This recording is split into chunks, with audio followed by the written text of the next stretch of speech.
opiniones, críticas y comentarios vertidos en este programa son responsabilidad exclusiva de sus panelistas e invitados. Televisora Nacional S.A. ni ninguna de sus empresas afiliadas tiene responsabilidad alguna sobre los mismos.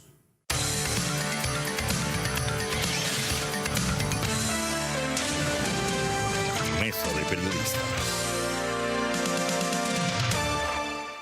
Muy buenos días y bienvenido a Mesa de Periodistas de este viernes 10 de junio. Gracias por acompañarnos hoy. Gracias por iniciar el día con nosotros. Les recuerdo que aquí usted tiene un análisis profundo y diferente que te pone al día. Les comparto los temas que vamos a analizar en hora y media de programa de hoy. Vamos a hablar de la decisión del presidente de la República de vetar, rechazó el proyecto de ley que buscaba regular el conflicto de intereses en el servicio público. En una nota que dirigiera a la Asamblea Nacional, el presidente Cortizo detalló que aunque el Estado panameño tiene el deber de adoptar medidas que fortalezcan la lucha contra la corrupción, se decidió vetar por inconveniente 6 artículos del proyecto de ley y 2 por inexequibles. ¿Entender qué sucedió? Vamos a conversar con Carlos Barzallo, presidente de la Junta Directiva de Transparencia Internacional, capítulo de Panamá.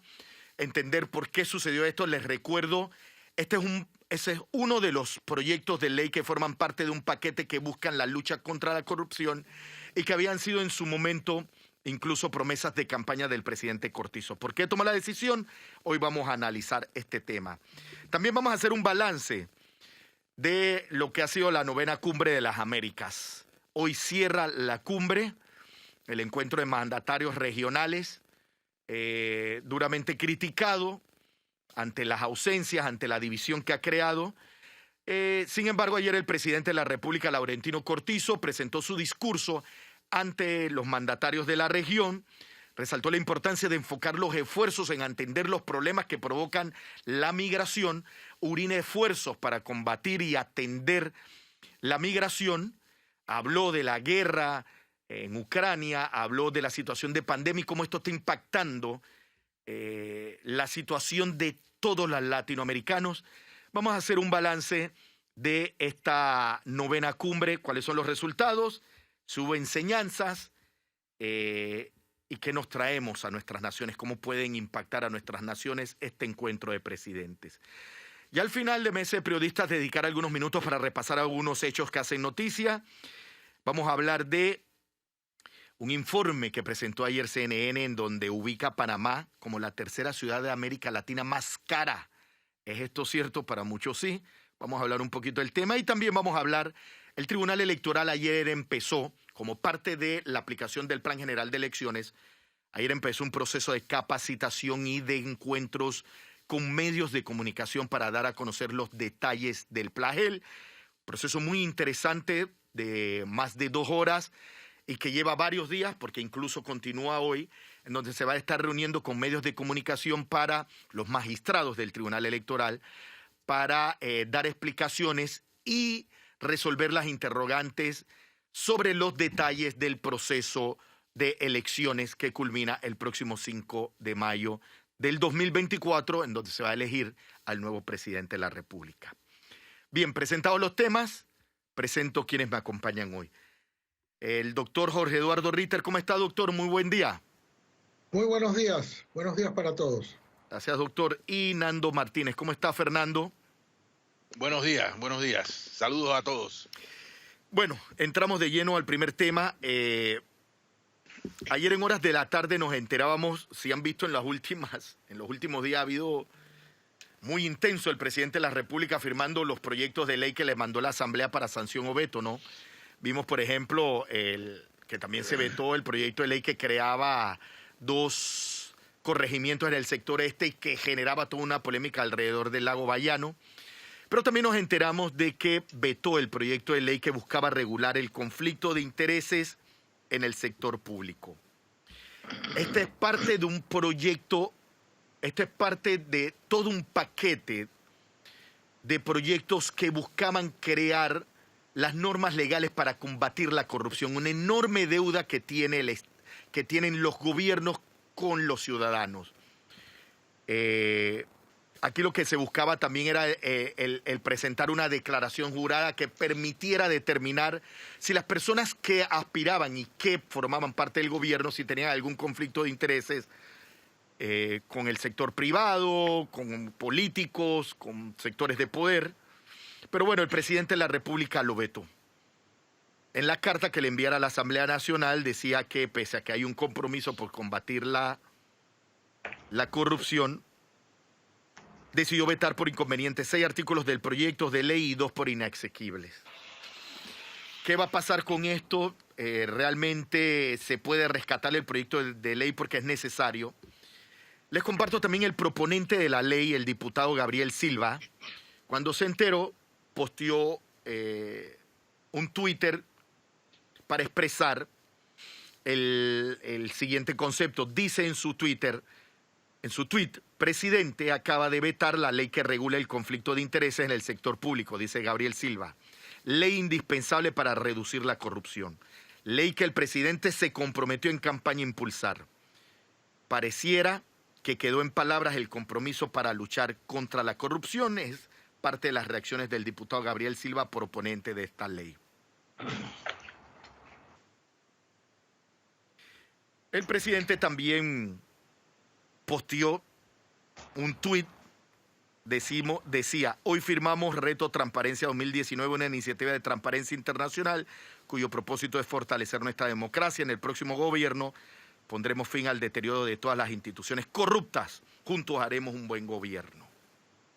Bueno, esto también era parte de las reacciones en torno a la lucha de la corrupción a partir del veto de la ley del conflicto de intereses. Para conocer la dimensión de la decisión del presidente, para entender cómo esto va a impactar el esfuerzo por combatir la corrupción, quiero sumar a mesa de periodistas y presentar a Carlos Barzallo, presidente de la Junta Directiva del capítulo de Panamá de Transparencia Internacional, un organismo global dedicado a la lucha contra la corrupción. Don Carlos Barzallo, buen día, bienvenido a Mesa de Periodistas. Muy buenos días, muchas gracias por la invitación. Tengo que iniciar con una aclaración importante. Yo ya no soy presidente de la Junta Directiva de Transparencia Panamá, lo es ahora mismo la doctora Lina Vega. Yo fui presidente hasta el 31 de diciembre del año pasado. Sin embargo, sí, como presidente, cuando lo fui, se dio el Reto a Transparencia 2019 que ustedes han citado, donde los 7 candidatos presidenciales de ese momento, 6 de ellos firmaron el Reto Transparencia, y en el caso del presidente que salió electo, se comprometió a combatir la corrupción, y uno de los temas puntuales fue el tema de conflicto de intereses, que es el que quieren tratar hoy, y que nosotros hemos visto desde ayer en la tarde, porque esto es muy reciente, la noticia de este veto parcial, que bueno, con mucho gusto podemos analizar las implicaciones. ¿Qué es lo que exactamente veta el presidente, don Carlos? O sea, ¿cuáles son las objeciones del presidente, tomando en cuenta que habla de 8 artículos del proyecto, 2 de ellos inasequibles? Sí. Vamos a empezar por algo bien importante que le da contexto a esto. Conocer el veto no debe ser un asunto de solo los entendidos. Por transparencia, y así lo tienen las herramientas, yo lo primero que hice fue buscar en la página de la Asamblea, donde está toda la bitácora de los proyectos, y todavía el veto no está posteado en la página de la Asamblea. La presidencia no lo hace, el Ministerio de Presidencia no lo hace. Así que esta carta que ustedes están poniendo varias veces la tienen solo los que tienen acceso directo a ella o algunos medios que están empezando a divulgarla hoy en la mañana. Eso para entrar en el tema de transparencia. También las fechas son importantes. Según la Asamblea, el documento había sido enviado al Ejecutivo desde el 27 de abril. La fecha del veto es del 2 de junio. Sabemos que por Constitución el Ejecutivo tiene 30 días para sancionar las leyes. Si no lo hace, se entienden aprobadas. Así que hay que contar bien el calendario. Sin embargo, estamos en un veto que es parcial y puede la Asamblea, si desea, insistir y tratar de aprobar por insistencia. Parece poco probable, muy dudoso. Me retrotraigo también a que el proponente de este proyecto es uno de los que llamamos diputados independientes. No vino de la bancada oficial. Es decir, que no es parte del cumplimiento del compromiso del Ejecutivo con sus aliados en la Asamblea, sino que de un diputado independiente. Sin embargo, nos consta porque Transparencia estuvo apoyando en el documento y incluso se recibió ayuda de expertos internacionales. El presidente de la Asamblea en ese momento estaba interesado en promover este tema. Eso también hay que verlo con sumo cuidado, porque yo soy de los que soy de la línea escéptica de que somos muy dudosos de que estas leyes de conflictos de intereses puedan ser aprobadas por una asamblea como la nuestra en estos momentos, ya que lo que se generaría realmente en la práctica, voy muy directo al grano, son instrumentos que realmente no son, sino que tratar de aparentar más que de cumplir, ya que el conflicto de intereses en Panamá, sector público y privado, es algo que podríamos hablar igual que la pandemia, que es endémico. Está en la raíz y no creemos que se va a resolver con una ley. Que si hay que hacer leyes, sí, con mucho gusto hay que hacerlas, pero sería bueno cumplir las que ya tenemos. Tenemos unas cuantas imperfectas que no se cumplen y seguir pateando la pelota y decir que la nueva ley es la que nos va a salvar del problema mayúsculo que tenemos es un tanto ingenuo y yo por lo menos ya esa etapa la superé. Fernando Martínez. Sí, buenos días. Claro que lo que más llama la atención es que este es un proyecto de ley que no nace del Ejecutivo, pese a que el Ejecutivo se comprometió en campaña a promover estas leyes llamadas leyes anticorrupción. A mí, de la carta que circula, porque todavía no ha sido publicada adecuadamente, según le entiendo, el veto, firmada por el presidente de la República, me llama mucho la atención el tema de los cuestionamientos que se infieren a la Autoridad Nacional, la ANTAI, que es una entidad que ha debido ser fortalecida fortalecida por el Ejecutivo, si realmente existe un compromiso de lucha contra la corrupción. Pero lo que yo veo, o lo que demuestra el veto, es precisamente que esta es una entidad bastante débil, o que, bueno, en el caso de la actual directora me parece que tiene mucho entusiasmo, muchos deseos de contribuir al tema, pero no tiene las herramientas, no tiene las armas, y entonces yo no sé si usted está de acuerdo conmigo, yo siento que el texto de esta carta lo que hace es poner en evidencia esa realidad, que además de no promover las leyes propiamente dichas, tampoco se ha promovido un empoderamiento de la institución del Estado, de una de las instituciones del Estado que estaría destinada a luchar contra la corrupción. Yo estoy totalmente de acuerdo con lo que usted acaba de indicar y le doy más abono a esto. Yo invito a que la población revise dos documentos bien importantes que Transparencia ha publicado en su página web, que está fácil de encontrar en Google, que tratan de lo que usted acaba de mencionar. Uno, una proyectada reforma a la ley de la ANTAI, donde es bien detallado las recomendaciones que hace Transparencia, porque ese es un problema de nacimiento y de estructura.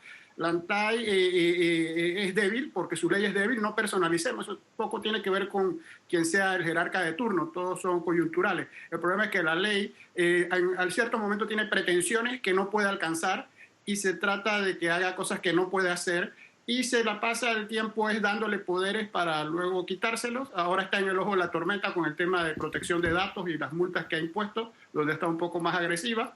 Sin embargo, el problema es de fondo. Cuando ha tenido facultades se le han quitado. Hay dudas de que algunas se sobreponen a las que tienen otras instituciones que ya existen. Entiéndase el Ministerio Público, que está a nivel constitucional, la Contraloría. Es decir, eso es el primer punto. Y el otro es sobre el propio conflicto de intereses. Es un tema de vieja data. Nosotros colaboramos en su momento con la diputada independiente Ana Matilde Gómez, que presentó un proyecto hace muchísimos años, y esto ha venido pues estando ahí. ANTAI tiene uno, porque acuérdese una cosa, con esto termino. Esto se presenta mucho para la galería. Panamá, en distintos gobiernos, porque no es de este actual, el pasado y el que le precedió, presentan esto ante los organismos internacionales, y no hablemos de listas para no confundir, sino los organismos que, por ejemplo, siguen el tema de corrupción, porque se anotan puntos cuando dicen tener estos proyectos y sobre todo si es ley de conflictos de intereses. Es decir, el tema no se puede soslayar, no se puede olvidar, sin embargo se maneja más mediáticamente que de fondo. Y lo doy con ejemplos concretos. El tema de las declaraciones juradas ya existe, hay que darle seguimiento. El tema de la revisión por parte de la Contraloría, del caudal de los funcionarios, que es por donde esto cae. Esto tiene 3 etapas, mire, es el antes, durante y el después. El antes es saber dónde están los conflictos porque no son evidentes, hay que declararlo.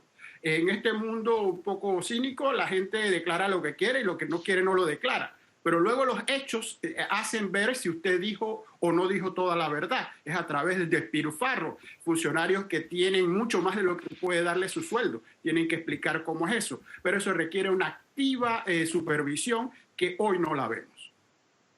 Doctor Jorge Eduardo Ritter, lo escuchamos. Mira, yo tengo una opinión, voy a esperar, por supuesto, que estoy seguro que Transparencia Internacional hará un estudio exhaustivo de este veto, pero yo sí quiero hacer algunas anotaciones sobre el veto y por qué creo que este es un proyecto destinado, si no al fracaso absoluto, está destinado a que por lo menos en este periodo presidencial no va a tener vigencia. Lo explico de la siguiente manera. Cuando un presidente veta un proyecto, ya sea por inconveniente o sea por inexequible, en este caso es por los dos casos. Si es por inexequibilidad, eso vuelve a la Asamblea y la Asamblea lo puede, perdón, si es por inconveniente, la Asamblea lo puede aprobar por insistencia y ya el presidente está obligado a publicarlo.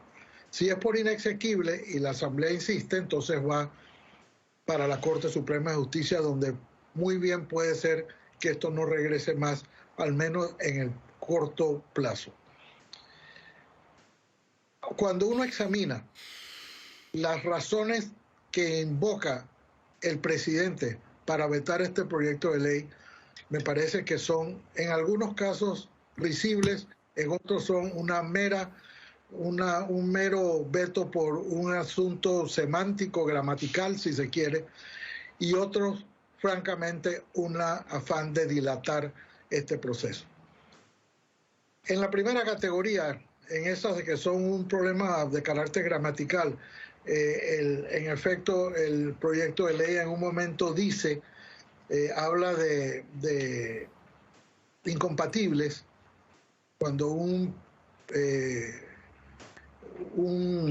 funcionario dice, voy a leerlo textualmente para que no se dice que no se puede, menciona la palabra incompatibles y dice el presidente, esa palabra no se debe usar porque debió usarse la palabra impedidos. Sí, en efecto, cuando uno dice que cuando hay un funcionario que debió declararse impedido y la ley dice incompatible. Eso es un error, yo creo que era fácilmente subsanable, pero hay otros que sí son más de fondo, si se quiere. Otro veto, otra de las razones que impone el presidente el veto es porque dice que se refiere a intereses personales cuando debió decir intereses particulares. Uno revisa y revisa la ley y cuando la ley habla de intereses personales, dice la misma ley que se trata de un interés particular, ya sea en el financiero o ya sea en otros campos. De manera que ese es un problema semántico que si dice personal o dice particular, me parece que no era una razón para un veto. La tercera de las razones, que en esa hay varias de las, es que dice que como ha dicho Fernando, que la autoridad de transparencia no tiene facultades para verificar las declaraciones que hacen los funcionarios porque eso es privativo de otras instituciones o de otras autoridades. Yo no sé si eso amerita, pero me da la impresión de que si una ley, y esta es una ley, dice que la autoridad de transparencia puede verificar, no hay que remitirse a otra ley para decir es que la ley anterior no lo decía. Bueno, esta sí lo decía. Y una ley en jerarquía es igual a otra ley. Este le está dando una facultad adicional a la Autoridad de Transparencia, pero se escuda en que la actual ley de Autoridad de Transparencia no lo dice, entonces dice tampoco lo puede decir esta ley, cosa que me parece un error. Pero lo más grave de todo son las razones de la inexequibilidad, o sea, las que van a ir después a la Corte Suprema de Justicia. Y me parece que aquí sí hay un error, no un error, aquí hay una mala intención. Porque dice que el hecho de que una de las sanciones es, les ponen 6 meses de salario y que se inicie el proceso para su destitución, invoca el artículo de la Constitución que dice que nadie puede ser juzgado 2 veces por la misma causa. Esto no es juzgar 2 veces por la misma causa, es imponer una sanción y poner, si se quiere, una sanción accesoria. Y eso no significa juzgar 2 veces por la misma causa, eso es una completa equivocación. Aquí lo que se trata es de dos sanciones que se imponen, y esto es muy frecuente en nuestro ordenamiento jurídico. Aquí en nuestro ordenamiento jurídico le pueden a uno decomisar el bien y además imponerle la pena de prisión, y que puede ser después en multa.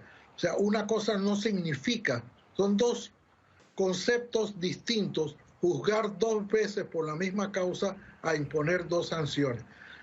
Si fuera así, de que no se puede poner, no se puede destituir y después iniciar el proceso, yo le escuchaba al presidente, y está por ahí en las redes sociales, una intervención donde él dice, refiriéndose a la recolección de la basura, pero esto lo dijo hace como 2 años, que había estado escuchando que contratos y qué sé yo, y les dijo, los voy a votar, y además de que los voy a votar, voy a mandar eso al Ministerio Público.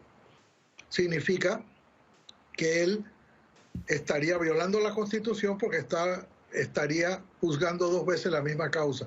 No es ese el concepto de juzgar 2 veces por la misma causa, es imponer las sanciones. Entonces, una de las dos, lo que está insinuando el presidente es que cuando una persona incurre en este tipo de falta, entonces nada más se le puede poner una de las dos, o lo votas o le pones o le impones 2 o 3 o 6 meses de retención del salario.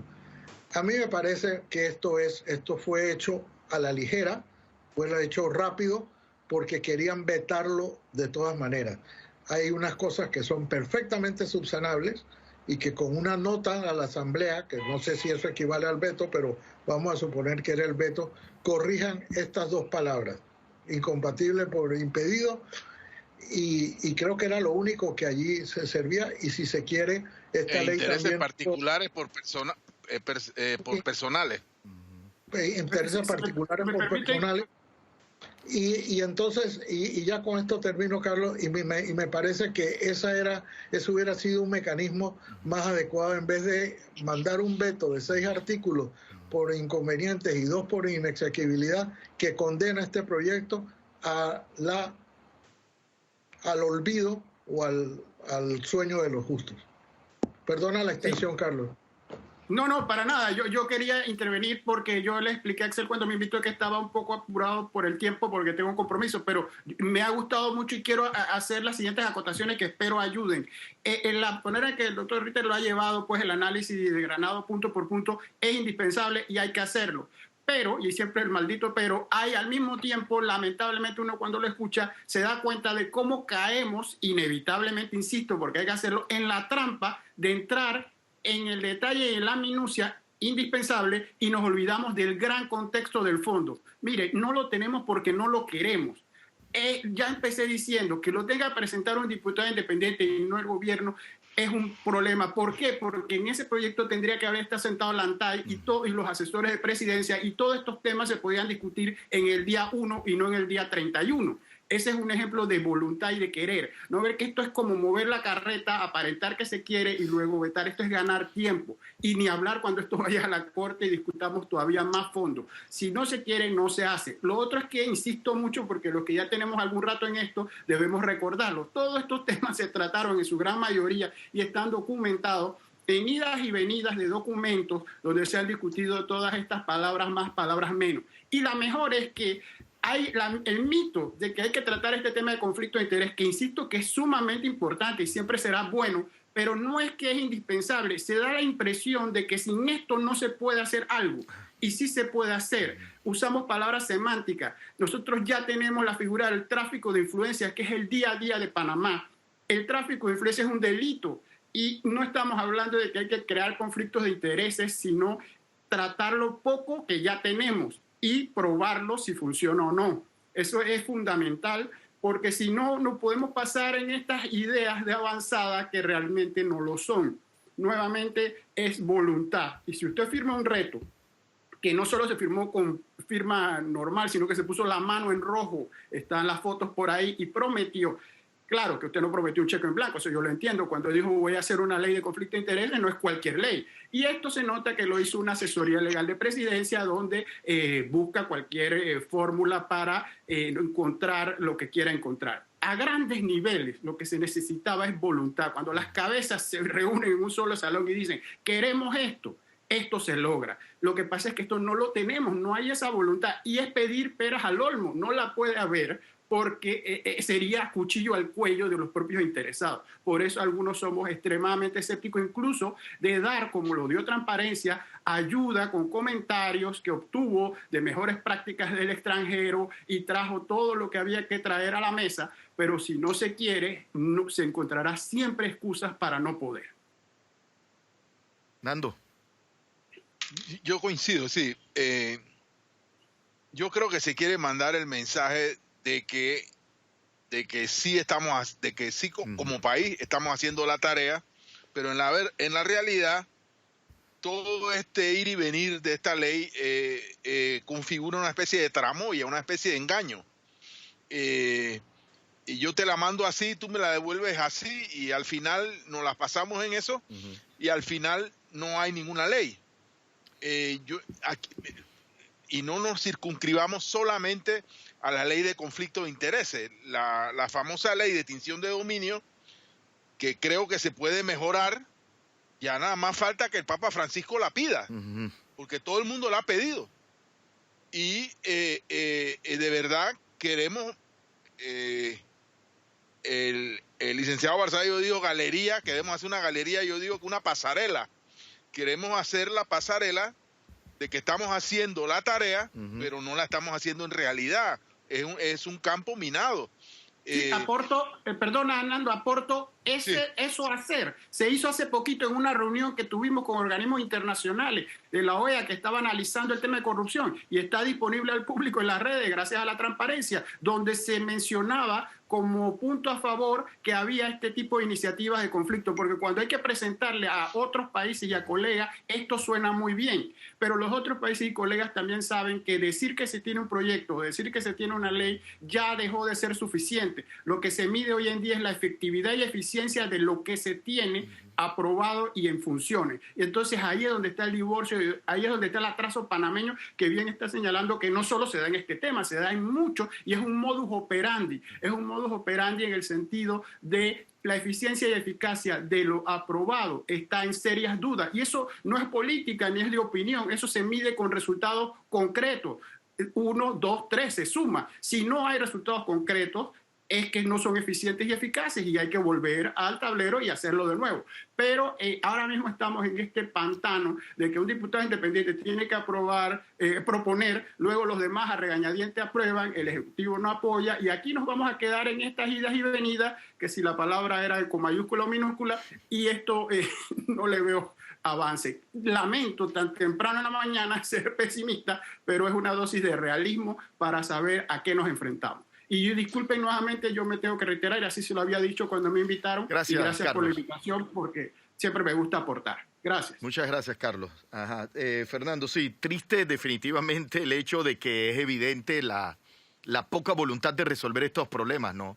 La corrupción definitivamente es uno de los principales problemas que tiene Panamá. Se va a convertir nuevamente en un tema de debate para el próximo proceso electoral en el que ya empezamos. Van a venir otra vez promesas de campañas de que vamos a acabar la corrupción como vinieron, y que ahora han quedado claros que no hay ninguna intención de hacerla cumplir. Fernando, yo sé que tú te querías seguir otros comentarios.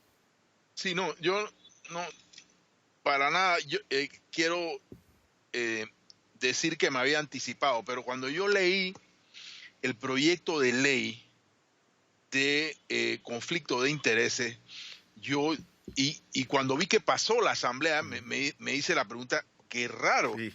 Me parece muy, muy raro que este proyecto haya pasado. Es más, yo creo que dije en alguno de estos programas que ese proyecto había pasado para complicarle un poco la vida, en un momento en que había, y creo que todavía hay, broncas entre sectores de la bancada oficial y el órgano ejecutivo. Me daba la impresión, por este lío de quién controlaba o quién controla el PRD, o las postulaciones con mira al 24, etcétera. Yo no sé si lo dije al aire, pero pensé, bueno, esto forma parte de esa bronca interna. Pero cuando yo vi y en esto discrepo un poquito con el licenciado Barzallo, que él dice que hay unas herramientas, bueno, herramientas que no se utilizan, pero imagínense, nada más ver lo que contempla la ley, que es la famosa declaración de conflictos de intereses, que cada persona que llegue a un cargo tenga que decir a qué sociedades pertenece, en qué empresas ha participado, correcto, en cuáles ha renunciado, con cuánto tiempo de anticipación. O sea, hay un conjunto de nuevas herramientas contempladas en este proyecto de ley que de verdad yo me hice la pregunta, porque yo todos los días veo información diciendo tal cosa que salió por allá o tal contrato que salió por acá está vinculado a fulano o está vinculado a mengano, etcétera. Y yo sí pienso que hay herramientas, está la declaración jurada de bienes que hacen las autoridades, pero que nadie conoce a menos que haya una investigación penal. Se guarda, creo que la guarda el Contralor, se guarda en la Contraloría o en alguna parte, pero eso está en un sobre cerrado. Y esa declaración jurada no se abre si no hay un proceso en firme contra esa persona. Y si esa declaración puede constituir prueba en ese proceso. De manera que si el sistema tiene sus mecanismos para proteger cierto grado de corrupción, que es el que vemos cotidianamente, y todas estas leyes ayudan. De manera que yo no sé, yo siento que todo esto al final del camino es como una especie de tramoya.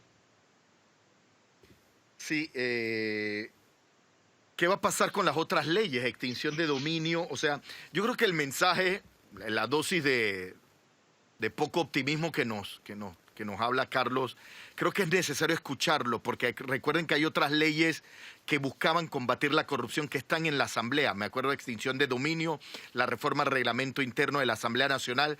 No recuerdo, Fernando, si te acuerdas de otra. Pero ¿qué va a pasar? O sea, definitivamente ha quedado claro de que esto no va para ningún lado.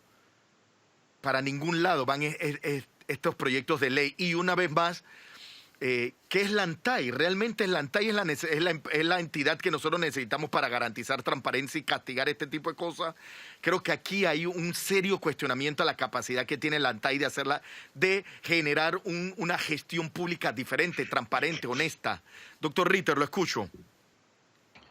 Mira, yo quería y quiero poner de relieve la intención del Ejecutivo de no darle paso a este proyecto de ley. Si uno ve en detalle, y me gusta resaltar el detalle precisamente porque es en el detalle donde uno puede ver la intención. Hay unas cosas que son francamente ridículas. Voy a usar la palabra ridículas, porque este proyecto se refiere a personas y dice, para hacerlo lo más amplio posible, que es la intención de este artículo, se refiere que hubiera tenido alguna parte en ello, se refiere a los funcionarios, ¿no? Su cónyuge o, este es el texto de la ley, o persona con quien conviva en análoga relación de afectividad. Una frase que parece poética y hasta bonita. dice con quien conviva en análoga relación de afectividad. Es obvio a qué se refiere. Bueno, el presidente la veta porque dice que aquí nada más se contempla en Panamá la unión de hecho, la consanguinidad y la afinidad, y la ley en Panamá no contempla esa relación análoga, relación de afectividad.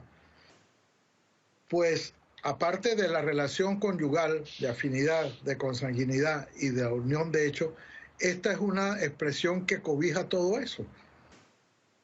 Y a mí no me importa si la ley dice, si hay una ley que dice unión de hecho, esta si se quiere es más amplia.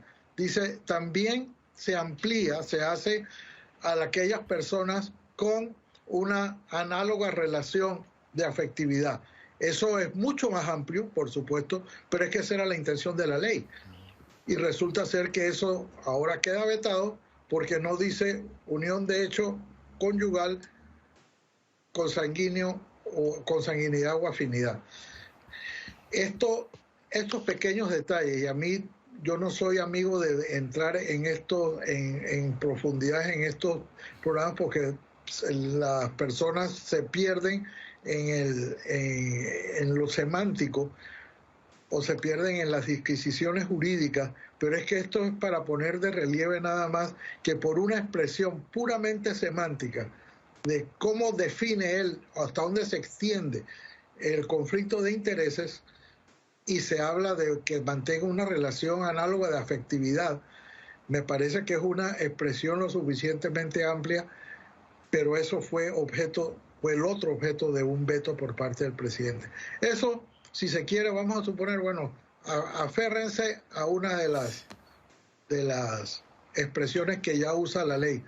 Pero es que a mí me parece que esto es más importante, porque puede que la persona no tenga una unión de hecho que tiene que tener un tiempo prolongado, ni tiene una relación conyugal, ni tiene una relación de consanguínea o de afinidad, pero tiene una situación análoga de afectividad. Yo puedo hablar, por ejemplo, voy a decirlo en un lenguaje coloquial, hablar de una querida, por ejemplo, de toda una querida por todos conocida, o de todos conocidos. Yo pregunto, ¿eso no es una unión de hecho? ¿No es una relación conyugal? ¿No es una relación consanguínea? ¿No es una relación de afinidad? Pero eso puede apuntar a un conflicto de intereses. De manera que yo estoy viendo aquí una mano que como si le hubieran entregado esto a un grupo de abogados y le hubieran dicho, busca hasta la última coma a ver cómo podemos vetar esta ley, porque esta ley no va. Esta ley no fue, ya no fue, y con los 2 artículos de inexequibilidad que hay, esto terminará si la Asamblea lo llega a aprobar por insistencia, entonces terminará en la Corte Suprema de Justicia. Y cuando termine en la Corte Suprema de Justicia, cuando ya la Corte lo resuelva, posiblemente ya el quinquenio se haya acabado y no habrá nada que hacer. Está bien, o si eso ocurre, que entre para la próxima legislatura, yo no sé. Lo que sí sé, y en esto sí coincido con Barzal y con Fernando, es que esta ley, este proyecto de ley, llegó hasta donde iba a llegar, al tercer debate, pero de ahí no va a pasar, esto no lo van a aprobar, esto no va a ser sancionado por el presidente, y quién sabe cuándo resolverá la Corte Suprema de Justicia la inexequibilidad que tiene que atender por las 2 objeciones que le ha hecho el presidente. Doctor, esta definición que yo la tenía anotada aquí, por cierto, de quien conviva en análoga relación de afectividad, es tan amplia que incluye, por ejemplo, parejas del mismo sexo. Por supuesto. Lo que no queda muy claro en la definición tradicional, porque el matrimonio entre personas del mismo sexo no existe en nuestra ley, o no está consagrado en nuestra ley. Y la unión de hecho tampoco puede ser entre 2 personas del mismo sexo. Es que por eso es que, repito, esta ley es más amplia. No es esta que no ley se puede... más amplia que las otras, ¿correcto? Pero por supuesto, pero ahí se le ven, como le gusta decir a Sabrina, orejas al burro. Se le ven las orejas al burro. Esto no es una verdadera objeción, un verdadero veto. Esto es decirle a la ciudadanía, esto no va porque no va. Y aquí están mis objeciones. Y es una lástima porque la mejor parte de esta ley, porque también es verdad que contiene algunos errores, como también contiene errores el veto que tiene el presidente, errores gramaticales me refiero. Esa es la parte más poética y de verdad que a mí hasta me pareció creativa y poética la definición. Sí, totalmente. Pero bueno, esa es nuestra realidad, Axel y Fernando. Esta ley yo creo que podemos ponerle un requiescant in pace. Esto por ahora no va. Y descanse en paz. Y deja muy claro las verdaderas intenciones tanto del Ejecutivo como de la Asamblea de querer resolver los problemas de corrupción y lastimosamente seguirán en nuestros escenarios políticos y de gestión pública los conflictos de intereses. Bien, vamos a hacer nuestra primera pausa comercial. Cuando regresemos vamos a hacer un balance de la 9ª Cumbre de las Américas que termina hoy, la participación del presidente Laurentino Cortizo, que ayer dio su discurso ante la sesión, y analizar qué resultados trae este encuentro de mandatarios regionales. Yo les recuerdo, usted está en Mesa de Periodistas, aquí tienen análisis profundo y diferente que te pone al día. Pausa, regresamos en minutos.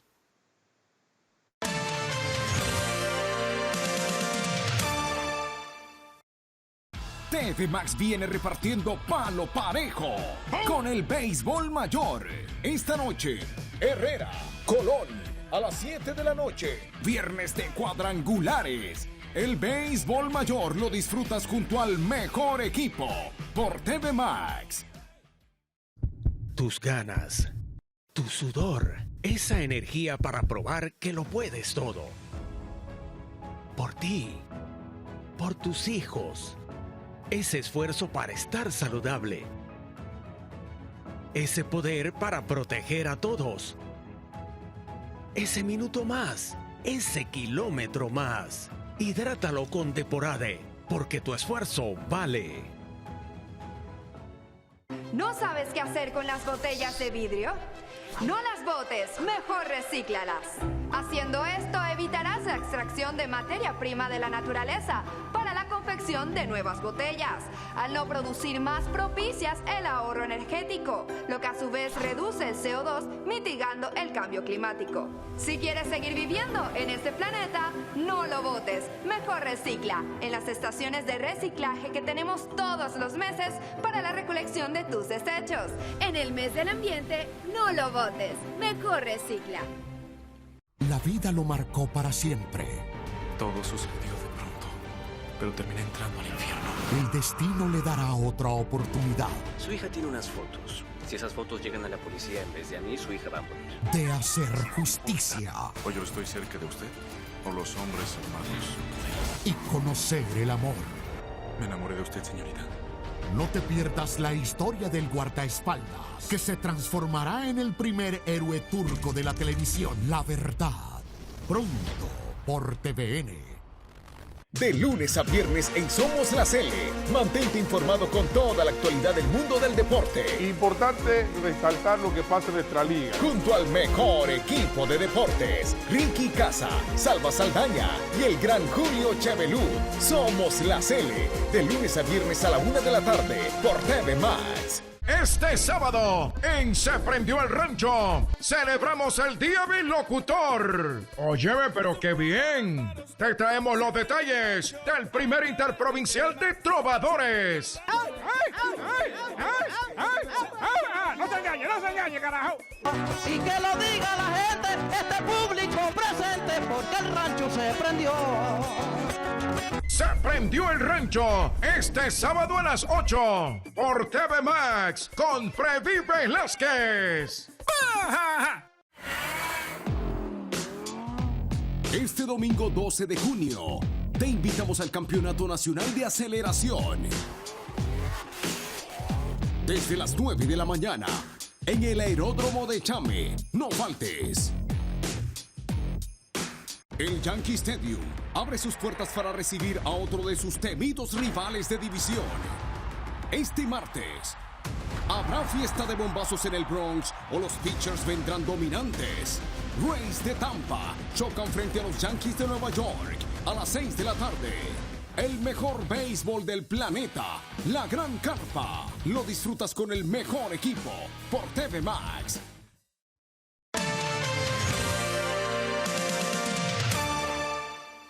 Les reitero la bienvenida a Mesa de Periodistas. Gracias por acompañarnos hoy. Axel Rivera les saluda en compañía de Fernando Martínez y el doctor Jorge Eduardo Ritter. Bien, vamos a entrar al segundo tema de análisis. Vamos a hablar de la 9ª Cumbre de las Américas que se desarrolla en Los Ángeles, California, Estados Unidos. Ayer el presidente de la República, Laurentino Cortizo, habló ante los mandatarios de la región.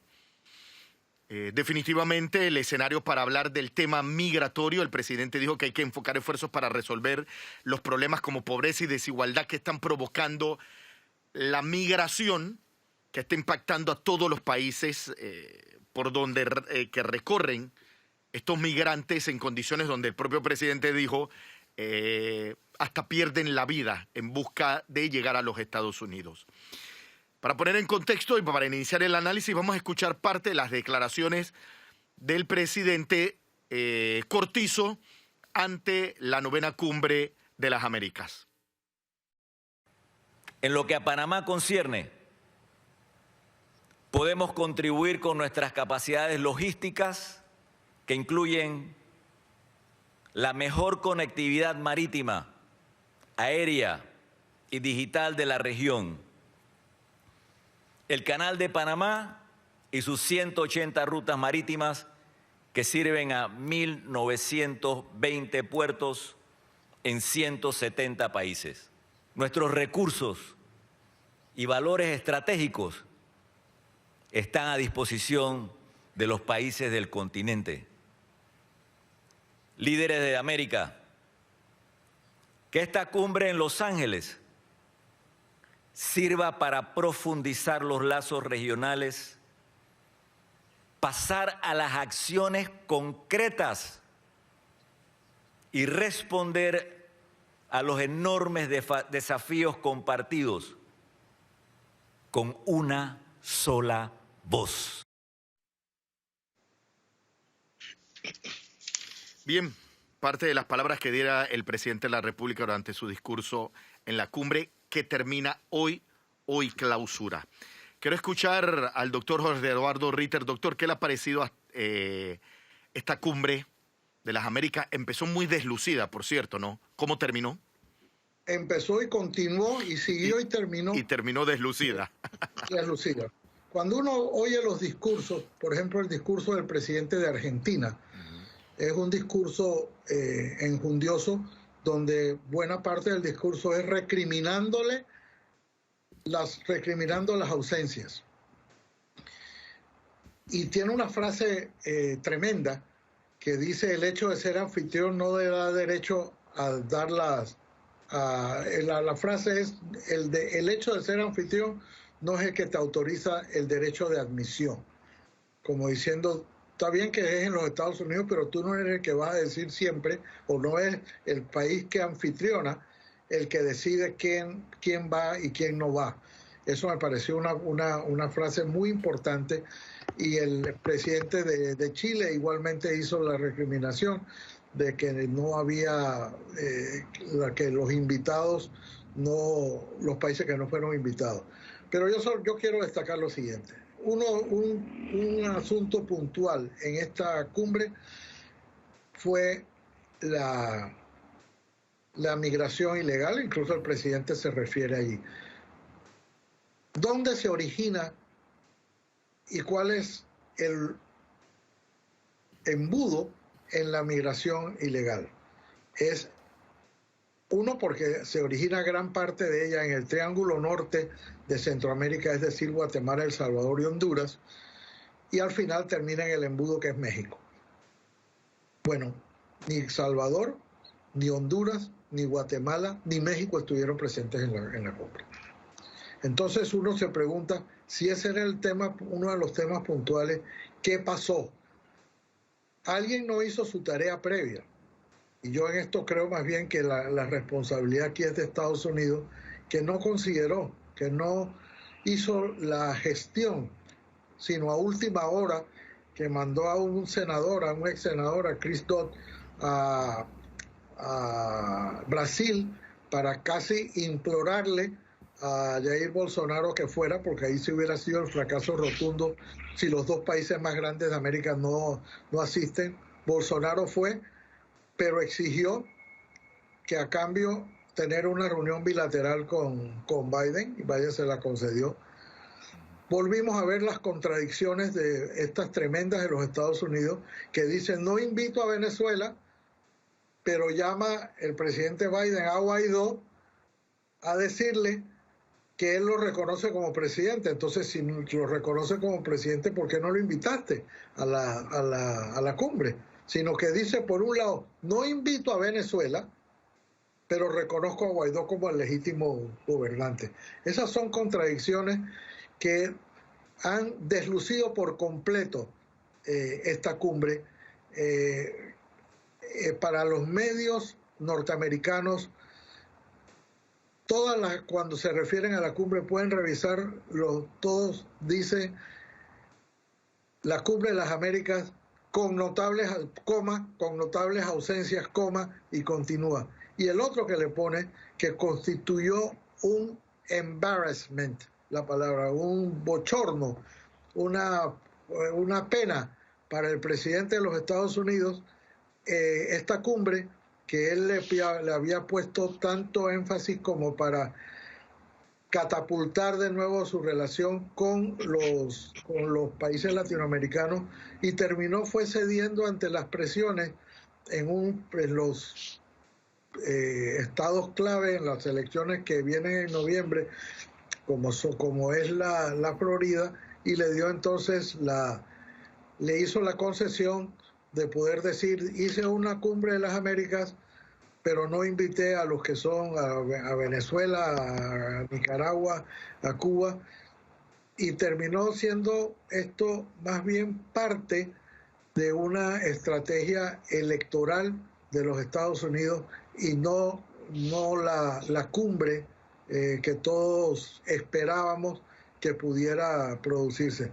De verdad que me resulta penoso lo que ha ocurrido. Es una pérdida, y creo que al final no va a haber mayores consecuencias. Quizás lo rescatable es que en eso el secretario Blinken estuvo de acuerdo con una propuesta de la canciller panameña de Erika Moines, que dijo, y esto fue lo único que yo vi que arrancó aplausos en medio de una intervención, que dijo, estas cumbres tienen que comenzar por hacer una rendición de cuentas de todo lo que prometimos en la anterior para ver si hemos cumplido. Eso arrancó aplausos espontáneos, y después el secretario Blinken señaló que estaba de acuerdo, así mismo dijo que es una magnífica iniciativa de Erika. Digo Erika porque así fue la expresión que él usó.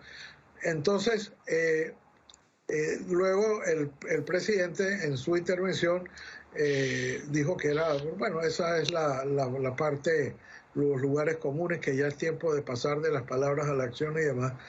Pero creo que esta será la cumbre recordada por la mayor de las 9 que se han hecho. Esta es donde mayor cantidad de ausencias ha habido por distintas razones. Unas porque no los invitaron, otras porque no quisieron ir, porque no habían sido por las exclusiones. En el caso de Uruguay porque está con COVID. Todo esto suma una cumbre de las Américas muy deslucida, una cumbre de las Américas que realmente va a pasar a la historia más por las ausencias que por sus decisiones. Doctor, creo que también lo que he visto en los análisis también ha tenido un costo sobre la imagen del presidente Biden.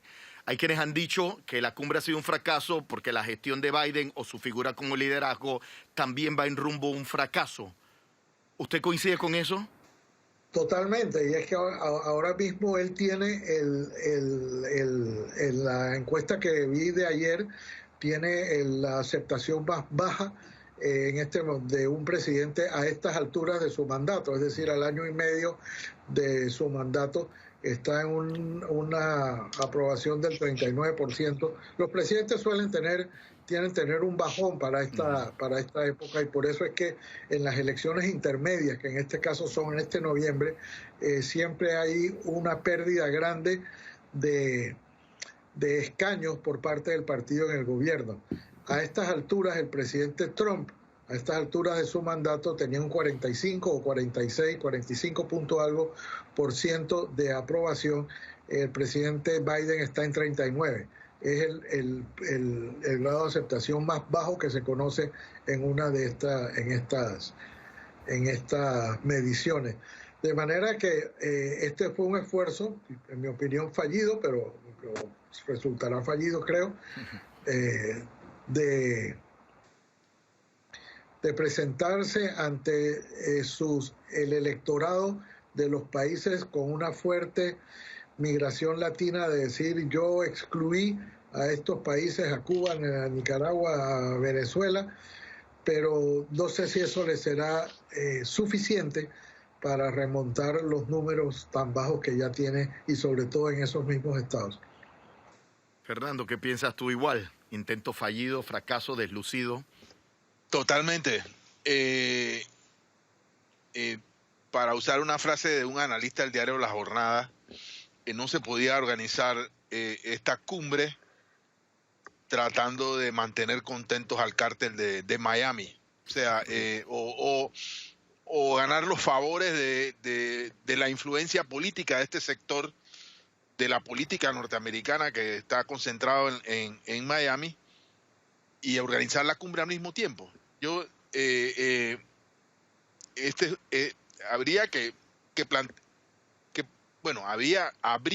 esto pasó, ya es pasado. Yo creo que hay que responder también a algunas preguntas que son esenciales. Si la cumbre sirvió para fortalecer el liderazgo de los Estados Unidos, que es un tema crucial en este momento, habida cuenta de que supuestamente nuestra región sería el traspatio de Estados Unidos como potencia de este continente, el continente americano. Habría que tratar de responder a una segunda pregunta: si la cumbre sirvió para fortalecer o no la unidad del continente, la unidad regional, en el momento en que el continente y el mundo pasa por quizás una de las crisis más profundas, más graves de su historia.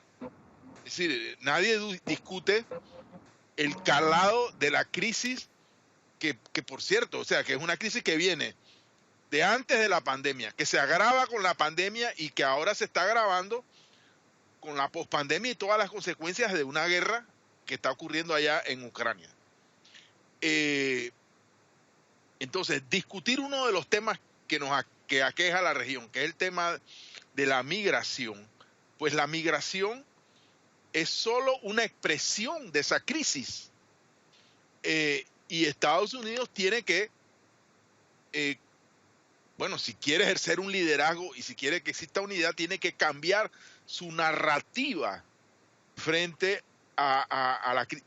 Cito el caso de Panamá.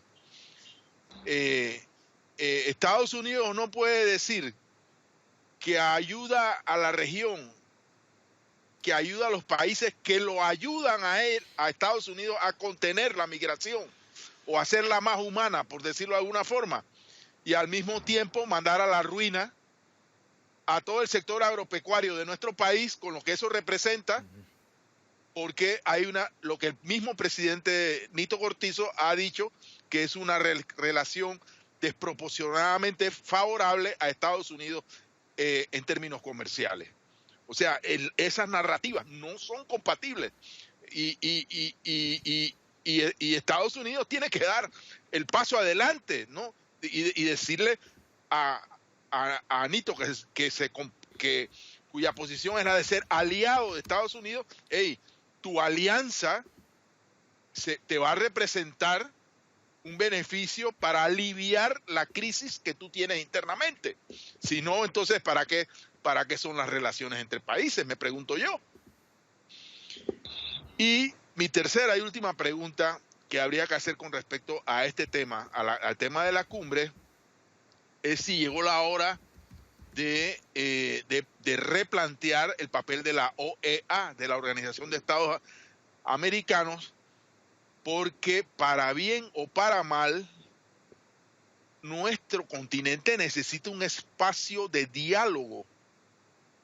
Y es un espacio de diálogo que se sitúe por encima de nuestras diferencias. Porque si miren las consecuencias de proponer un diálogo con quien, excluyendo a personas, a países. No. Si el diálogo es precisamente para resolver, porque convivir o coexistir es un tema real. Fíjense, a mí me llamó mucho la posición de los países del Caribe, de las Antillas, la posición de Belice. O sea, Belice, que fue a la cumbre, tuvo una posición crítica hacia Estados Unidos y referenció, bueno, lo que pasa es que Cuba tiene una relación privilegiada con nosotros, con el Caribe, por el tema de su contribución a la lucha contra los desastres naturales. Esto no tiene nada que ver con política o con ideología, o si son zurdos o derechos. No, es que son países que conviven en un área por la que pasan todos los huracanes. Esa es la ruta de los huracanes. Y para bien o para mal, en esta lucha que tienen todos estos países frente a este tema, para bien o para mal, yo siento que esos países reciben más ayuda de Cuba que de Estados Unidos. Entonces, por eso, Cuba ha cosechado la amistad de estos países. O sea, es que esto no, las cosas no son porque son un mandato imperial, no. Por eso insisto que Estados Unidos tiene que mirar hacia acá, hacia su patio o hacia su comunidad territorial y cambiar su narrativa y su estrategia. Si decide seguir haciendo las cosas de esta manera, va a continuar fracasando. Eso es lo que yo pienso. Doctor. Un comentario adicional a lo que ha dicho Nando, y es el relativo a la OEA. El presidente de Argentina, Alberto Fernández, dio en su discurso, que es un discurso muy, muy importante, no solamente por el contenido, sino porque él dice: yo vengo aquí a hablar como presidente de la CELAC, que es la Comunidad de Estados Latinoamericanos y del Caribe, que es una OEA sin Estados Unidos y Canadá. Y él habló allí, tal como señala Fernando, es que hay que replantear el papel de la OEA.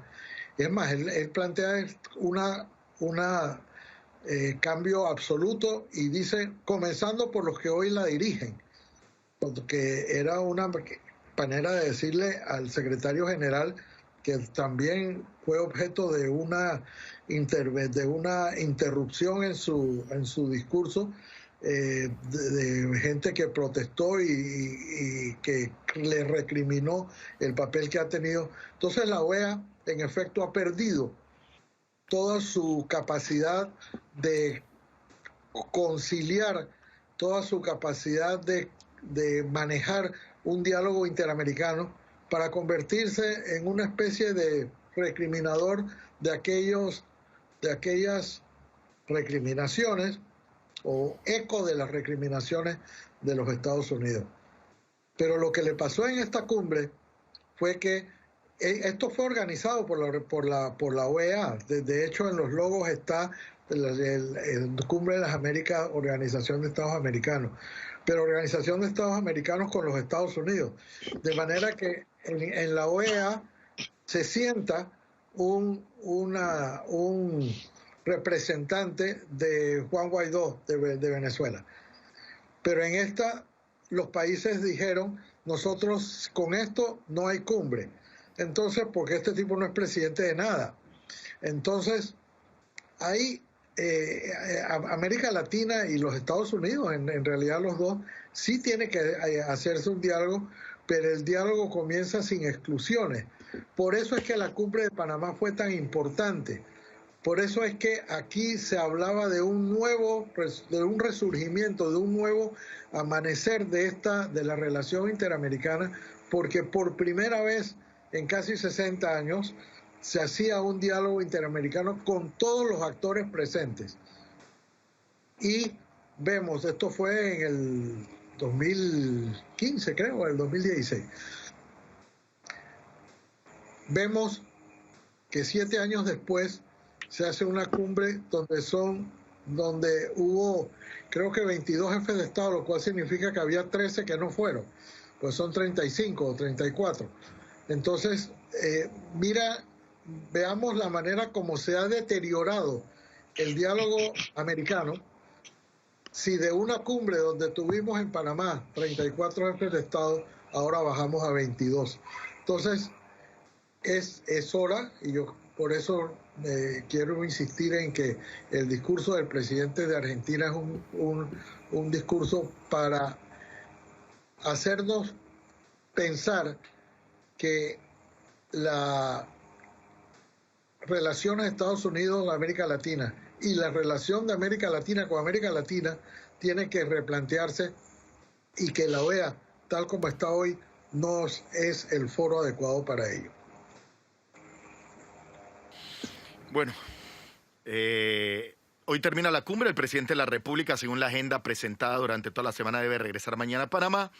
Esperemos que conocer los resultados de este encuentro latinoamericano, este encuentro continental, y ver en efecto en la práctica qué va a pasar con los migrantes, ¿no? Porque fue un enfoque muy importante en donde todos pidieron esfuerzos alineados para atender este problema que golpea tanto la región. 9:06 de la mañana, vámonos a nuestra segunda y última pausa comercial. Cuando regresemos repasamos algunos temas que hacen noticia, entre ellos los procesos de capacitación que empieza el Tribunal Electoral en medio de la aplicación del Plan General de Elecciones. Les recuerdo, usted está aquí en Mesa Periodista, aquí el análisis profundo y diferente que te pone al día. Pausa, regresamos en minutos.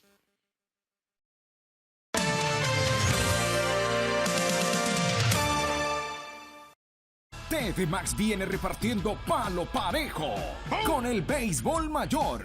Esta noche, Herrera, Colón, a las 7 de la noche. Viernes de cuadrangulares. El béisbol mayor lo disfrutas junto al mejor equipo por TV Max. Juntos celebramos la segunda Jornada Nacional de Reciclaje. Sumándose a este gran día, 10 provincias, 74 puntos, 2.197 participantes, logrando recuperar 696 litros de aceite y más de 22 toneladas de residuos. ¡Yo celebro reciclando!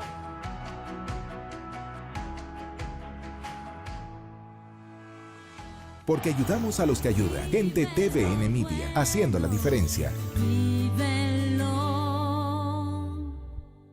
Una nueva superproducción turca llega a las noches de TVN. ¿Recuerdas nuestra vida antes del pecado? Nuestra tierra, nuestro origen. Una tragedia marcará su destino. Hemos caído a un pozo que no tiene fondo. Yo y el señor Aga llegamos a un acuerdo. Mi hermano me confió el cuidado de su hijo. Una herencia de amor y venganza.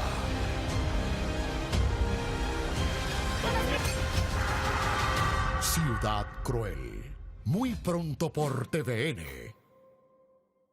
Este sábado, en Se Prendió el Rancho, celebramos el Día del Locutor. Óyeme, pero qué bien. Te traemos los detalles del primer interprovincial de trovadores. No se engañe, carajo. Y que lo diga la gente, este público presente, porque el rancho se prendió. Se Prendió el Rancho, este sábado a las 8, por TV Max, con Freddy Velázquez.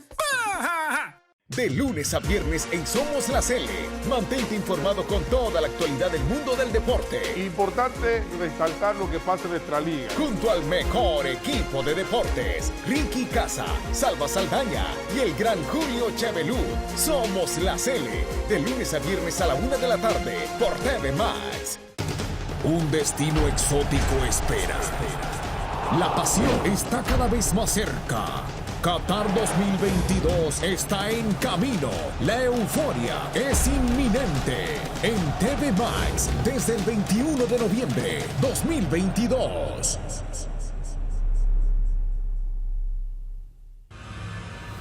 Ya está llegando a Panamá, directo a los estudios de TVN. El secreto mejor guardado y que todos querrán descubrir. ¿Quién es la máscara? El evento televisivo del año. Pronto en TVN. El Yankee Stadium abre sus puertas para recibir a otro de sus temidos rivales de división. Este martes habrá fiesta de bombazos en el Bronx o los pitchers vendrán dominantes. Rays de Tampa chocan frente a los Yankees de Nueva York a las 6 de la tarde. El mejor béisbol del planeta, la Gran Carpa. Lo disfrutas con el mejor equipo por TV Max.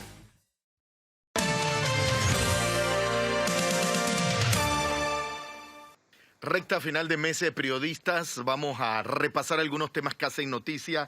Y cuando hablamos de la ley de conflicto de intereses, que nos enteramos que fue vetada por el presidente de la República, precisamente ayer, también vimos la ley de el lago Bayano, la polémica ley del lago Bayano, que desató todo un debate, también vetada por el presidente de la República. Pareciera que el presidente está limpiando su escritorio de estos contenidos que le envió la Asamblea y que tiene que decidir. Pero hay una ley, hay una propuesta también que se le envió que tiene que decidir. ¿Alguien sabe qué ha sucedido con esta ley que creaba o que modificaba incentivos fiscales a proyectos turísticos a través de créditos fiscales, también duramente cuestionada? Doctor Ritter, ¿sabe algo de ella? Yo sí sé algo de ella. Bueno, yo sé algo de ella porque no sé nada de ella. Déjame explicar. A ver, como he sabido, la Asamblea en los últimos días de sus sesiones aprueba una cantidad de leyes. Estoy hablando del 26, 27 de abril, se aprueba una cantidad de leyes que el presidente ha ido o vetando o sancionando. Vimos la que vetó la ley del conflicto de intereses para evitar que entrara en vigencia como estaba y no la quería sancionar. Vetó la de creaba los corregimientos en la comarca, que en cierta forma le daba una especie de jurisdicción sobre el lago Bayano a la comarca, o lo incorporaba, y así ha ido con otras leyes. Pero la ley de los incentivos fiscales, que fue aprobada el 26 de abril, no ha tenido ni veto ni sanción. La disposición de la Constitución es clarísima. Dice así el artículo 169. El Ejecutivo dispondrá de un término máximo de 30 días hábiles, o sea, estos no son días calendarios, días hábiles que son aproximadamente 6 semanas, o de esos son 6 semanas, en este caso unas 6 semanas más un día, porque el 2 de mayo, que fue el lunes, no es día hábil, o sea, los días hábiles ya se cumplieron. De todas maneras, a pesar de ese 1 de mayo, ya los 30 ya se cumplieron, para devolver, repito, con objeciones cualquier proyecto. Y esta es la parte clave. Si el Ejecutivo, una vez transcurrido el indicado término, o sea, 30 días hábiles, no hubiese devuelto el proyecto con objeciones, no podrá dejar de sancionarlo y hacerlo promulgar. O sea, ya el presidente no tiene opción. Ya es un mandato constitucional que eso se convierte en ley. No podrá dejar de sancionarlo y hacerlo promulgar. O sea, ya no lo puede vetar. Ya no lo puede objetar. Ya lo tiene que sancionar. Ahora hay que preguntarse, ¿fue negligencia o eso fue lo que quiso hacer?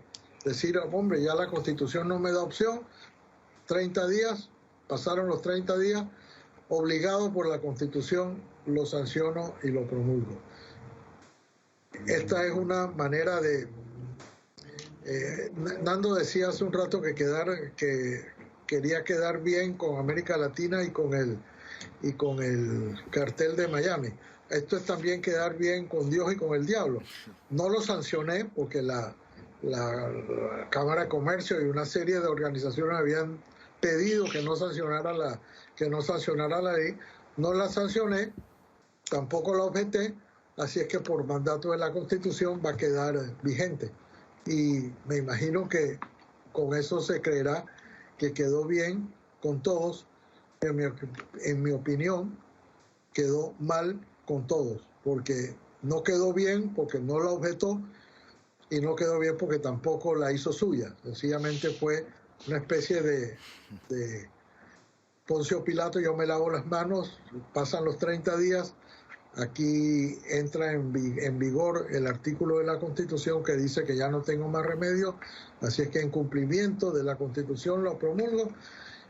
Queda vigente la ley 122 de incentivos fiscales, que es nada más el escudo para que la demanda de inconstitucionalidad que hoy cursa en la Corte Suprema de Justicia quede sin piso y todo el mundo pueda seguir beneficiándose. Ahí la propia ley dice que hasta julio pueden presentar todas los incentivos fiscales hasta el 60%, hasta el 100% de la inversión, y a partir de julio entonces solamente el 60% de la inversión. La Cámara de Comercio había pedido la derogatoria de la anterior y la no sanción de esta hasta ver qué se podía hacer. No se hizo ni una ni la otra, queda vigente ahora la ley 122 que establece los incentivos o que continúa otorgando incentivos fiscales tan cuestionados. Nando Martínez, ¿qué te parece? Lo principal es que esta segunda ley, recordemos que hay una primera que otorga el 100% de la inversión en incentivos. Sabrina dice que no son incentivos, no es una ley de incentivos fiscales, sino de privilegios. Exactamente. De privilegios de turismo. Pero bueno, con la primera yo creo que había una cifra enorme, creo que eran 600 millones ya, una cifra, ahora no tengo a mano la cifra, pero una cifra de cientos de millones de dólares que un grupo muy reducido de inversionistas se beneficiarían con ella. Pues la segunda ley no elimina, porque no es retroactiva, ese beneficio ya otorgado por la primera, pero sí sirve, como bien ha dicho Jorge Eduardo, para jugarle la pacheca a la demanda de inconstitucionalidad que había contra la primera. Entonces, y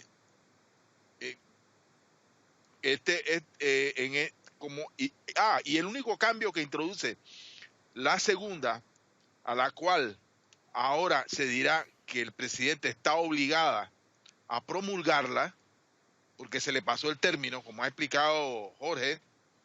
Esta segunda, lo único que hace es que a partir de X fecha se baja el porcentaje de los subsidios del 100% de la inversión a 60%. Si usted va a construir un hotel de 100 millones, ahora el subsidio, a partir de X fecha, las anteriores no.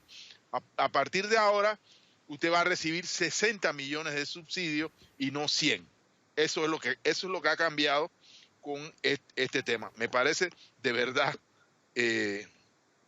una pieza interesante para comprender la naturaleza de la inequidad que existe, porque al final del camino, esta es una prueba de inequidad rotunda. Sí. De un país que legisla. Digo, el país más desigual, uno de los países más desiguales del mundo, Fernando, ¿no? Un país que legisla y actúa para beneficiar a un reducidísimo grupo de personas que son los que menos necesitan el dinero de los contribuyentes, porque al final del camino, no me cansaré de decirlo, los millones de dólares que esta ley le está desquitando a estas empresas son dineros que nosotros nosotros los ciudadanos deberíamos recibir en calidad de impuestos para hospitales, para viviendas, para educación, para tantas necesidades que tiene esta sociedad. Porque es que ese es el fondo del problema. No es un problema de generosidad, de que, bueno, vamos a ayudar como dicen algunos, no, esto va a ayudar para que venga muchos turistas. ¿Cuáles van a venir? ¿Cuáles muchos turistas? Vaya a ver la ciudad llena de basura. Sí. Eso es lo que hay que hacer con ese dinero. Es una ciudad que el primer turista que se va aquí sale huyendo. Entonces, esos son los problemas que hay que resolver. No hacer mega hoteles de cientos de millones de dólares. Vacíos. Que, ya hay un montón de hoteles vacíos. Hay un montón. Si lo que hay es una sobreoferta. Sí. Entonces, en el fondo... Cerrado incluso. Esto constituye una bribonada institucional consagrada. Nadie puede decir que es ilegal, si hay una ley que lo ampara, pero es una bribonada a todas luces, ¿no? Doctor, esto quedó claro. ¿Qué ley queda? ¿La 122 o la 789? ¿Eso está claro? Y otra no cosa... queda vigente la 122, no. La 122, cuando el presidente, ahora que está obligado a hacerlo, la promulgue, la sancione y promulgue, queda esa misma ley, la ley 122, deroga la 789. O sea, ya va a quedar vigente solamente la segunda, o sea, la nueva, la 122, que es una versión mejorada de la primera. Solamente. Los incentivos, como acaba de explicar Nando, solamente se reducen del 100% al 60%, pero todos los otorgados con anterioridad quedan vigentes. Entonces, esa es la... Pero lo fundamental aquí es, y voy a usar la expresión poética que acaba de usar Fernando, le jugaron la pacheca a la Corte Suprema de Justicia, que no va a poder declarar inconstitucional una ley que ya no está vigente. Allí generalmente la Corte Suprema de Justicia lo que hace es, por sustracción de materia, decir que como ya no está vigente la ley, no se va a pronunciar sobre la constitucionalidad de una ley inexistente. Pero pudiera presentarse otro recurso con la ley que debe ser promulgada, entonces. Con seguridad, y eso ya lo anticipó Ramón Ricardo Arias en un programa de Radar, que dijo que seguramente tendrá que presentar un nuevo recurso de inconstitucionalidad cuando sea promulgada la nueva ley. Pero esto otra vez, miren cuánto lleva estudiando la Corte la vieja ley, que le ha dado tiempo a que la deroguen y tengan otra para comenzar de nuevo el proceso, con lo cual de aquí a que esto termine ya se habrán repartido otros tantos millones de dólares en privilegios, para usar la terminología de Sabrina, los privilegios que no incentivos para las inversiones turísticas. Bien, por eso le decimos que aquí usted tiene el análisis profundo y diferente que lo pone al día. Hoy le explicamos la ley del conflicto de intereses, sus dimensiones, y de una vez le presentamos algunos de sus resultados cuando no está vigente. Bien. Final de Mesa de Periodistas, Nando. No, Axel, queda un minuto. Yo quería, sí, por eso, vamos. Sí, quería referirme a una reunión que que como medios de comunicación tuvimos ayer. Sí, participamos ayer, y muy interesante, por cierto. Exacto. Yo tengo anotado 4 puntos sobre esta reunión, porque ya sé que se acabó el tiempo. A ver, 1, afirmación de los magistrados. Somos el único país que tiene fuero penal electoral. Correcto. Ayer este fue un tema de discusión. Sí. los magistrados, muy elocuentemente, han dicho, dijeron ayer, respondieron al cuestionamiento de los medios, de que ellos en su momento se opusieron al fuero penal electoral. Lo querían eliminar. Y lo querían eliminar, pero, y según ellos esto explica que después hayan otorgado el fuero penal electoral. Yo de verdad no entiendo eso, pero quiero citar estos 4 puntos como los temas que deben ser objeto de discusión en este momento, en esta coyuntura que arranca el proceso electoral. Uno es el tema del fuero. El otro, somos uno de los pocos países en el mundo que tenemos un sistema de libre postulación tan generoso, tan grande como el que tiene Panamá. Bueno, yo creo que ese es un tema para discutir, porque yo mismo he dicho muchas veces en este programa que yo no me opongo al sistema de partido, pero también he dicho e insisto en que lo que se está viviendo en nuestra región, por lo menos, es un profundo rechazo a la partidocracia. En mi opinión, el problema no está en que la forma de organizarse para hacer política sean los partidos políticos. El problema está en quienes se han apropiado, quienes se han quedado con eso. Pero bien, nosotros debemos como sociedad debatir, bueno, la conveniencia o cómo se canaliza ese sentimiento que hay hacia la partidocracia o a quienes gobiernan los partidos para hacer los cambios que haya que hacer.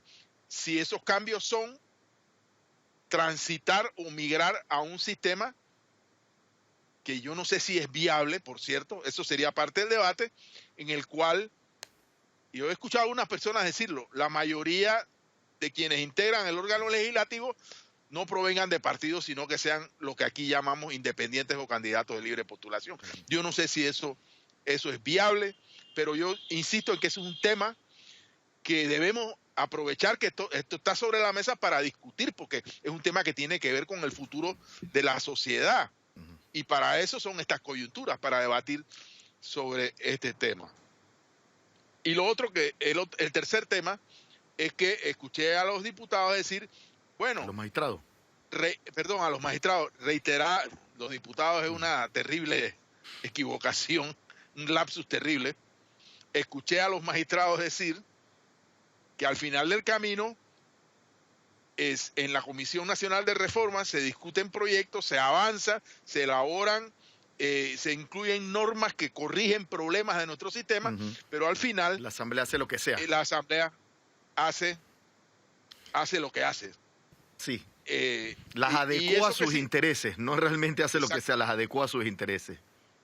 Entonces, a una pregunta sobre este asunto, creo que fue el magistrado Araújo el que dijo, bueno, la constituyente es el único camino para cambiar el sistema electoral, incluso dijo la originaria o la que sea, pero es el único camino para cambiar el sistema electoral sin pasar por el trillo, ya que es un camino envenenado, por decirlo de alguna manera, de la Asamblea de Diputados. O sea, ¿para qué volver a hacer todo este recorrido? Yo mismo, si a mí alguien me dice, ¿tú quieres ser parte de la Comisión de Reformas Electorales? Digo, yo no voy a perder el tiempo. O sea, ya ese camino no está vedado. O sea, mientras tengamos la Asamblea que tenemos, que ese es otro tema.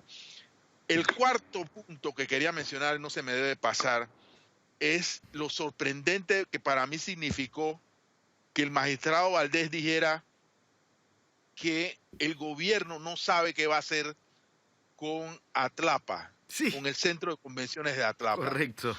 Y el magistrado Valdés explicó que incluso para el Tribunal Electoral que era un centro de votación demasiado costoso organizar lo que ahora organiza en Atlapa en el centro de convenciones de Amador, que cuesta algo así como $100,000 al día. Sin la operatividad propia, explicó. Exactamente. Solamente las instalaciones.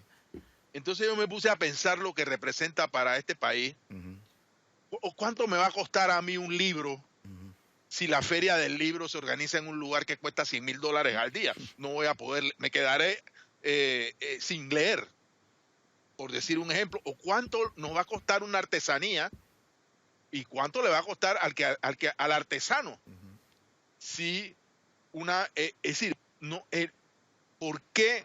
Y una de las alternativas que estudia el gobierno, pero que todavía no ha definido, ya tendría que haberlo definido, y voy a explicar por qué, es que si la sociedad invirtió, si el Estado invirtió en ese centro de convenciones, por cierto que yo creo que nos costó más de lo que nos debía costar, pero ese es otro tema,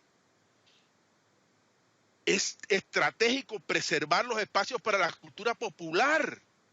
El Centro de Convenciones Amador es un proyecto que mira hacia afuera y que está manejado por una empresa, creo que es una empresa extranjera o multinacional, entregado en concesión y bien por el centro, que sirva para atraer actividades costosas en ese lugar privilegiado del país. Pero ¿a quién se le ocurre que Atlapa no pueda ser un centro multipropósito, incluso con exposiciones comerciales de mediano y bajo costo? Porque no solamente estoy pensando en libros y artesanías, pero es que eso tiene una sala de teatro, tiene un montón de lugares, y no tiene sentido que el Estado, este Estado que desperdicia tanto dinero,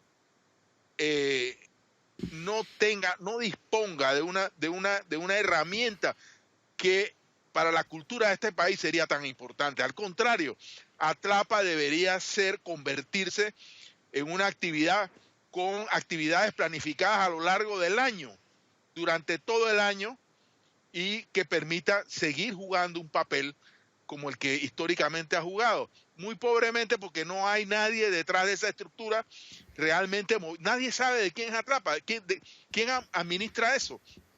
A veces hay un ministerio allí, a veces está no sé quién. Ahí está. Y por eso se ha deteriorado y por eso debe tener problemas de infraestructura, etcétera. Pero la solución es dejar de prescindir de Atlapa. Yo creo que estaríamos cometiendo un grave error.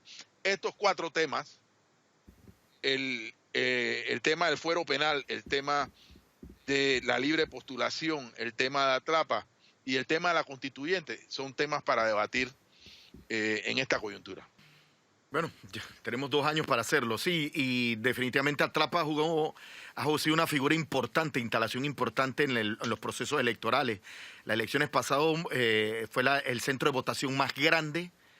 Ahí se han hecho proclamaciones incluso, y lo que dijo ayer el Tribunal Electoral, el magistrado Valdés de Cofre, es que no se sabe qué va a pasar con Atlapa, que ha sido herramienta importante el día de las elecciones para... ahí también se ha instalado la Junta Nacional de Escrutinio. O sea, históricamente ha jugado un papel muy importante con el proceso electoral y el Tribunal Electoral. No me cabe en la cabeza, Axel, ¿qué? Que este país de cientos de millones de dólares en incentivos al turismo y Atlapa, que podría ser para promover el turismo a un nivel distinto que el centro de Amador, esté ahí decayéndose. Fernando, si Panamá apuesta al turismo de convención, si eso Panamá, no me cabe en la cabeza. Si Panamá apuesta al turismo de convención, no solamente nos podemos quedar con un centro de convenciones. Deberíamos tener Atlapa, más el de Amador, más 4 o 5 más a lo mejor. Panamá tiene una apuesta importante al turismo de convenciones y no me parece lógico que porque tengamos uno nuevo acabemos con el que nos ha funcionado históricamente. No, y que podría servir para actividades y eventos de acceso, sí, para población o para destinatarios de otro nivel. De otro nivel, correcto, porque incluso queda dentro de la ciudad, queda en el centro de la ciudad, por decirlo así, cuyo es mucho más accesible. Bien, Fernando, ahora sí, final de Mesa de Periodistas. No nos podemos ir sin presentarles las 5 noticias más leídas en tvn-2.com. Son las 5 del momento de Mesa de Periodistas. Se las presento. Resumen de noticias, lo que debe leer antes de dormir es la número 5. Este es el compendio de noticias que prepara el equipo digital para que usted duerma bien informado. Les presento la número 4. Sube a 54 la lista de aspirantes que han presentado documentación para magistrados de la Corte Suprema de Justicia. Vi que también se postuló el administrador de la Autoridad de los Servicios Públicos, Armando Fuentes. Es uno de los nuevos que he visto en la lista de 54 aspirantes. Vamos con la número 3. Presidente Cortizo pide enfocar acciones contra la migración irregular en la Cumbre de las Américas, tema ampliamente analizado aquí en Mesa de Periodistas. Les comparto la número 2, discurso del presidente Cortizo en las Cumbres de las Américas. Y la número 1, la más leída en TVN-2. Aprenden a funcionario de otra persona, por supuesto, peculado en perjuicio de la Lotería Nacional.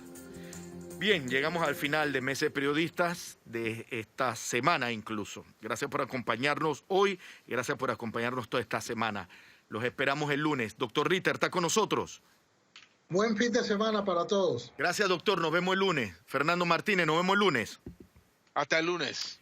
Agustín y Ricardo, nos vemos el lunes y gracias por el apoyo técnico hoy y esta semana. Les recuerdo, TVN Radio 96.5 y TV Max, usted tiene un compromiso con nosotros el lunes 8 en punto de la mañana aquí en Mesa de Periodistas, donde tiene el análisis profundo y diferente que te pone el día. Hasta el lunes.